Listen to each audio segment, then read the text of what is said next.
നമസ്കാരം.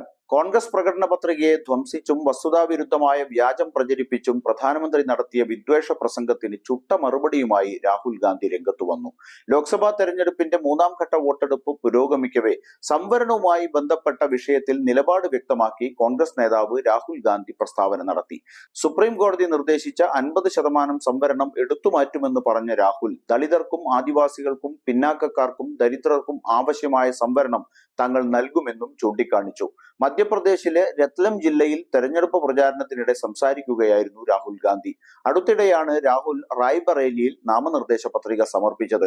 ഇതിനു പിന്നാലെയാണ് തെരഞ്ഞെടുപ്പ് പ്രചാരണ പരിപാടികളിൽ അദ്ദേഹം വീണ്ടും സജീവമായത്. നിലവിൽ സംവരണ വിഷയവുമായി ബന്ധപ്പെട്ട BJP കോൺഗ്രസ് പോര് തുടരുന്നതിനിടെയാണ് രാഹുൽ ഇക്കാര്യം സൂചിപ്പിച്ചത്. ഇപ്പോൾ നടന്നുകൊണ്ടിരിക്കുന്ന തെരഞ്ഞെടുപ്പ് ഭരണഘടനയെ സംരക്ഷിക്കാനുള്ള ശ്രമമാണെന്നും BJPയും RSSും അതിനെ ഇല്ലാതാക്കാൻ ശ്രമിക്കുന്നുവെന്നും ഞങ്ങൾ അതിനെ എതിർക്കാൻ ശ്രമിക്കുകയാണെന്നും അദ്ദേഹം പറഞ്ഞു. വെള്ളത്തിനും കാടിനും ഭൂമിക്കുമുള്ള നമ്മുടെ അവകാശം പിടിച്ചെടുക്കാനാണ് അവരുടെ ശ്രമമെന്നും രാഹുൽ ആരോപിച്ചു. എന്നാൽ അവരെ തടയുമെന്ന് പറഞ്ഞ അദ്ദേഹം, ഭരണഘടന ഉള്ളതുകൊണ്ടാണ് പൊതുമേഖലയും സംവരണവും ആരോഗ്യ പദ്ധതികളും ഒക്കെ ഇവിടെ നിലനിൽക്കുന്നതെന്നും വ്യക്തമാക്കി. ആദിവാസികൾക്കും പിന്നാക്കക്കാർക്കും ദളിതർക്കും ലഭിക്കുന്ന എല്ലാ അവകാശങ്ങളോടും നാം ഭരണഘടനയോട് കടപ്പെട്ടിരിക്കുന്നു. കോൺഗ്രസ് സംവരണം എടുത്തുമാറ്റുകയല്ല, വർദ്ധിപ്പിക്കുകയാണ് ചെയ്യുകയെന്നാണ് കഴിഞ്ഞ ദിവസത്തെ BJP നേതാക്കളുടെ വിമർശനങ്ങളോട് അദ്ദേഹം പ്രതികരിച്ചത്. സംവരണം എടുത്തുകളയുമെന്ന് അവരുടെ നേതാക്കൾ പറഞ്ഞുകൊണ്ടിരുന്നു. എന്നാൽ ഞങ്ങൾ സംവരണം 50% നിന്ന് കൂടുതൽ ഉയർത്തും. കോടതി നടപ്പാക്കിയ 50% പരിധി ഞങ്ങൾ നീക്കം ചെയ്യുമെന്നും രാഹുൽ പറഞ്ഞു.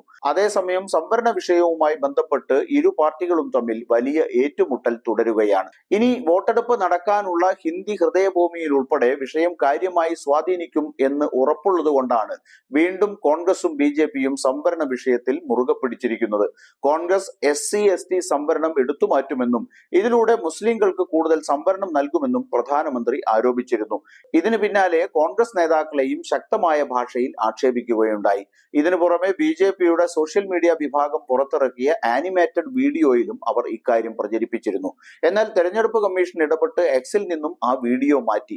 ഇതിന്റെ തുടർച്ചയാണ് രാഹുൽ ഗാന്ധിയുടെ ഇന്നത്തെ പരാമർശം. ജാതി സെൻസസ് ഉൾപ്പെടെ കോൺഗ്രസ് പ്രകടന പത്രിക മുന്നോട്ട് വെക്കുന്ന സാമൂഹിക നീതിയുമായി ബന്ധപ്പെട്ട വിഷയങ്ങൾ BJPയുടെ ഉറക്കം കെടുത്തുന്നതിന്റെ സൂചനകളാണ് പ്രധാനമന്ത്രിയുടെ വ്യാജ പ്രചാരണങ്ങളിൽ തെളിയുന്നത്.